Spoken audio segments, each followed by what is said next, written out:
normal muffler. That's all to do with the straight pipe. So we're gonna stick this son of a bitch in fucking probably in, I don't know what that is there, probably B1. We got this big fucking thing behind it. We're gonna just step it out of the way. Hey guys, how's she going today? Well, my tint showed up.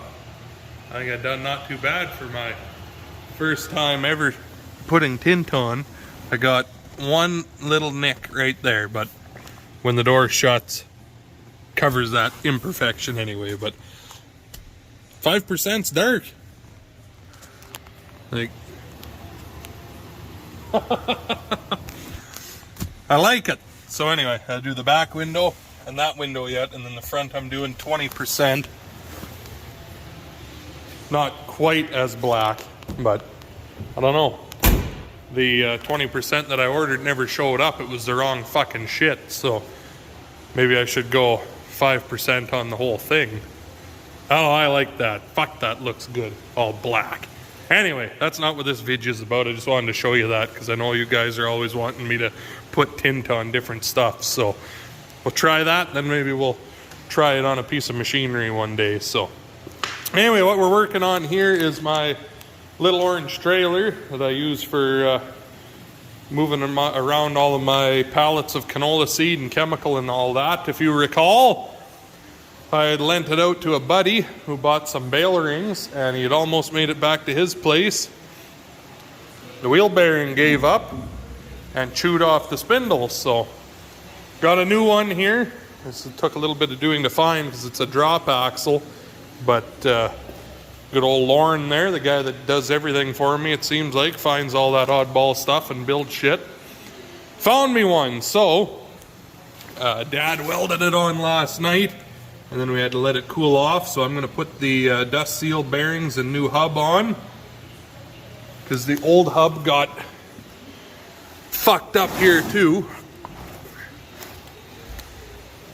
When the bearings and everything grenaded, it busted the side of the hub off where the dust cap goes. So wasn't bad. As $200 for hub, bolts, nuts, bearings, and the spindle. So not so bad. I thought it was going to be a lot worse than that, and only took Dad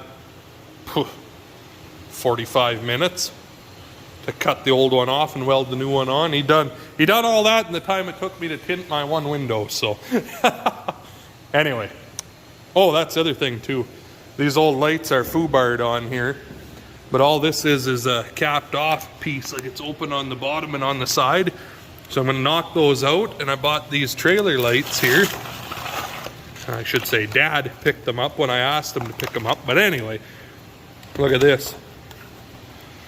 Exactly the same. So what I'm going to do, this fits in here perfectly. I'm just going to stick it in with a magnet and pop rivet a couple holes. Fucking perfect. We'll have lights again on here. So those are just those magnetic lights like you'd put on your car that you're towing behind your camper or whatever. It's got a camper plug, so I'll have to get an adapter, but then I'll have lights on here even, so that'll be a nice feature. So anyway, we're going to put this together, and I'll bring you back in a few. Well, next day here, I'll take in and show you the trailer. We got quite a bit of it done, but just loading up a little bit of wheat here. This is stuff that's cleaned. Remember, I had that goddamn ergot in there. So the elevator had made a bit of a deal. I had a 30-cent discount because of the ergot, and I could haul it in without cleaning it. So I'd done my contract, and I ended up with about 2,000 bushels left over in bin bottoms. So when I cleaned my seed, I needed about half of that for seed. So I just cleaned the whole works. So I'm hauling in the extra to the elevator because the price is good. May as well cash in on that before road bans and all that, because I know I'm going to be spending quite a bit of money right shortly getting that seed hawk that's buried in the snow over there all together, because I got to put all new seed runs and everything on it. So that's going to be a couple bucks. So sell some of this leftover stuff like this. I still got Well, I have all my barley and just about all my oats sitting here yet, so there's grain to move yet. Anyway, only doing 900 bushels of this, so I suppose 900 bushels at 11, a little over 11 bucks, that ain't so bad. Especially when I just spend a bunch of money getting that truck fixed. Got the brakes and everything redone on it. Fucking 10 grand later, so. Pinion seal, the front pinion seal. No, back pinion seal was leaking. And then I got all the brake shoes redone. And all new pins and bushings in the leaf springs because they were rubbed right through. So, I mean, they've done quite a bit of work on it, so. Anyway, talk to you in a few. Fuck, that tint looks nice. Anyway, we got the lights on. Pop riveted them on and everything, even you can't take this off because it's got a bunch of shit in there for the light. And it's all kind of one part, so whatever. The magnet a guy can undo, so that's what we're gonna do, and the rest of it's just gonna hang out like that. But I mean, whoop-de shit. A lot better than the lights that it didn't have before. So underneath we just we had to extend the wires that connect the two of them because it's a lot wider than what it was made for. So Dad just used this old extension cord because we needed 3 wires, and there's 3 wires in it, so that should keep it well and protected. I'm just gonna tie them all up with these Adele clips here and some tin screws. Ran the wires along the top here because underneath they always just get fucking destroyed with rocks on the gravel. So what's the worst that can happen up here? Go into Nutrien and have them rip it off with the forklift probably, but they always load it from that side and from the back, so I think we'll be safe. I'll just ream them out if they rip my wiring off, so I don't know, we'll try it. Call me dumb if you want, but I think it's worth a shot, so we will see.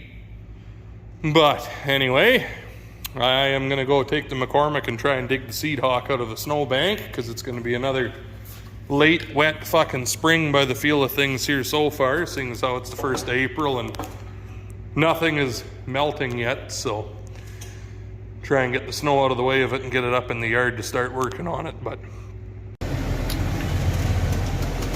well, I found the hitch finally, so we're getting there. I cleared this whole area. It's going a lot quicker than I thought, actually. I figured this was going to be multiple hours, but I think it's only going to be a couple of hours. So the hardest part was getting my first cut made at the start over there, and then after that I just went 6 inches at a time and cut my way all the way along. So it's making long bushes, but now it's kind of the trickier part, trying to dig out the hitch and around the casters without hitting anything too important. So I might have to get the skid steer after and do the cleanup around the main frame, but we're gonna get the bulk of it here like this anyways.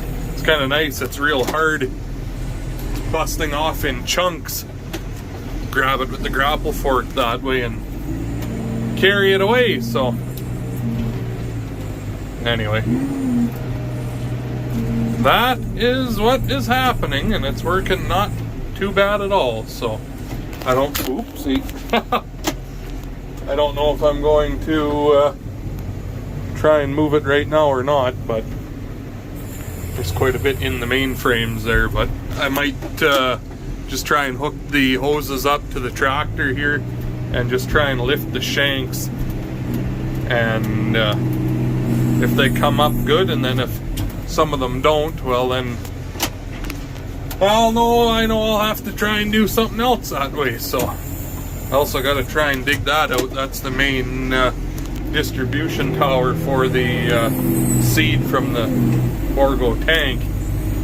So anyway, keep piling this shit up and we'll talk to you in a few. Well, got the drill dug out and I hooked the hydraulics up to see if the shanks would lift, and I went and accidentally bust one of my fittings off here with the grapple fork, or with the manure tine, when I was digging the snow out. That's the one that lifts the shank, and that was right at the front of the main frame. So when I rolled my bucket back, I must have just ticked it. And those fucking little fittings are part of the can. So I'm gonna drill that out. We're gonna get another fitting pipe thread, tap it out, and thread a fucking fitting into it. So I think is the plan. So Dad and I just finished putting the new O-ring kits into these cylinders here. I'd got the shafts straightened at a machine shop, so they're within 10 thou. That isn't going to be enough to wreck anything now. So that's back together. The wings should fold up without dumping oil everywhere now, so that'll be a plus. But yeah, I don't know. I think that's going to be it. Basically supper time. So I guess get this video wrapped up so I can get another one up for you, because it's been a while again. So I guess hopefully you enjoyed the video. If you did, make sure you hit that like button, comment, subscribe, all that good stuff. We'll talk to all you in the next one.